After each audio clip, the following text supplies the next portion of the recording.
The United States and Canada today share the longest undefended border in the world.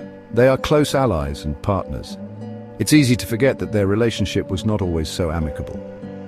In the early days of the United States, tensions ran high. The US, a fledgling nation, harbored ambitions of northward expansion. This ambition led to the creation of plans to invade Canada, a scheme that might seem unbelievable today. These plans were not just the fantasies of radical thinkers. They were seriously considered by some of the most prominent figures in early American history. The plans offer a glimpse into a time of great uncertainty and ambition in the young republic. They reveal a side of the US that is often overlooked. This essay will delve into the history of these invasion plans. It will explore the motivations behind them and the impact they had on US Canada relations. Understanding this history is crucial for comprehending the complex dynamics that have shaped the relationship between these two North American nations. To understand why the US would contemplate invading its northern neighbor, one must consider the historical context. The late 18th and early 19th centuries were a tumultuous period. The US had just emerged from a revolution against Great Britain. The nation was still finding its footing. Europe was embroiled in Napoleonic wars. Great Britain, still smarting from the loss of its American colonies, posed a significant threat to the young republic. The British maintained a strong military presence in Canada. They were seen as a constant source of potential aggression. The US was also driven by expansionist ambitions. The idea of manifest destiny, the belief that the US was destined to control all of North America, was gaining traction. Canada, sparsely populated and rich in resources, was a tempting target for American expansionists.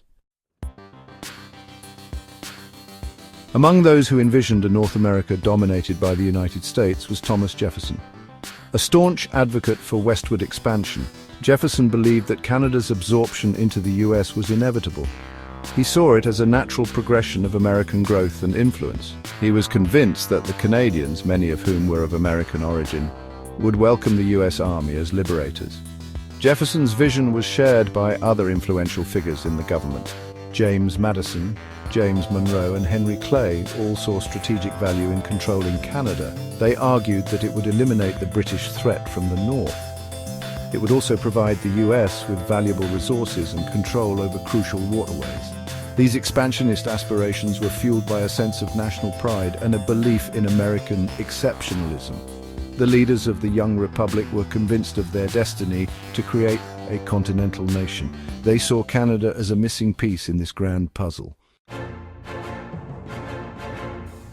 The desire to conquer Canada was not merely a theoretical aspiration. It manifested in concrete plans for military action. Throughout the late 18th and early 19th centuries, American military strategists developed detailed plans for invading Canada.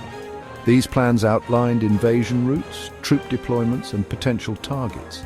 One of the most notable plans, devised in 1807, proposed a three-pronged attack on Canada. This attack would target Upper Canada, Lower Canada, and the Maritime provinces. The plan relied heavily on the assumption that the local population, unhappy with British rule, would rise up in support of the American invasion. These plans, while meticulously crafted, were ultimately never put into action. Several factors prevented the US from launching a full-scale invasion of Canada. These factors included internal political divisions, logistical challenges, and the outbreak of the War of 1812. The War of 1812, sparked by tensions over maritime rights and British support for Native American tribes resisting westward expansion, provided the United States with an opportunity to test its ambitions in North America. The war saw American forces launch several incursions into Canada. However, these invasions were ultimately unsuccessful. The US Army, ill-prepared and lacking experience, faced stiff resistance from British forces and their Native American allies. The Canadian militia also played a crucial role in repelling the American invaders. The war ended in a stalemate in 1815. The Treaty of Ghent, which formally ended the war, restored the pre-war boundaries. The War of 1812 had a profound impact on US-Canada relations. It shattered the American illusion of an easy conquest of Canada. It also fostered a sense of Canadian national identity, distinct from both the United States and Great Britain. Following the War of 1812, the United States shifted its attention away from Canada and towards westward expansion across the North American continent. The doctrine of manifest destiny, which gained widespread popularity in the mid-19th century, fueled this expansionist drive. The US acquired vast territories through purchase, diplomacy, and war. The acquisition of Texas, the Mexican-American War, and the purchase of Alaska from Russia all reflected this westward focus. The US was now preoccupied with consolidating its control over its newly acquired territories and expanding its influence in the Pacific. This shift in priorities did not completely erase the idea of a North America united under the American flag. However, it did relegate Canada to a lower rung on the ladder of American ambitions. The US, it seemed, had found other avenues to fulfill its expansionist desires. The legacy of the early US plans to invade Canada, coupled with the experience of the War of 1812, cast a long shadow over US-Canada relations. It created an undercurrent of distrust and suspicion that lingered for decades. Canadians remained wary of their powerful southern neighbor, fearing a resurgence of American expansionism. This distrust manifested in various ways. Canada developed a strong sense of national identity, distinct from the US. It also maintained close ties with Great Britain, seeking protection under the umbrella of the British Empire. The memory of American aggression served as a powerful reminder of the importance of self-defense and national unity. Despite the lingering distrust, the two nations gradually moved towards a more amicable relationship. The shared challenges of westward expansion, economic development, and European imperialism fostered a degree of cooperation. The relationship between the US and Canada has evolved significantly since the early days of American independence. The two countries share the longest undefended border in the world. They are close allies and trading partners. They cooperate closely on a wide range of issues, from security to environmental protection.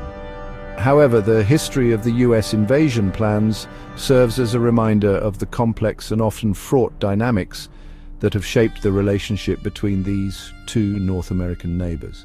It highlights the enduring power of historical memory and the importance of understanding the past to navigate the complexities of the present. The story of the US plans to invade Canada is a cautionary tale about the dangers of unchecked ambition and the enduring importance of national sovereignty. The early US plans to invade Canada offer a fascinating glimpse into the mindset of a young and ambitious nation grappling with its place in the world. They also serve as a reminder of the fluidity of international relations. What might seem unthinkable today was a very real possibility in the not-so-distant past. The fact that these plans never came to fruition and that the US and Canada have forged a strong and lasting partnership is a testament to the power of diplomacy, compromise, and shared interests. It also highlights the importance of learning from history and recognizing the dangers of unchecked ambition and aggression. The US-Canada relationship stands as a model for international cooperation and peaceful coexistence. It serves as a reminder that even former adversaries can overcome past grievances and build a future based on mutual respect and shared values.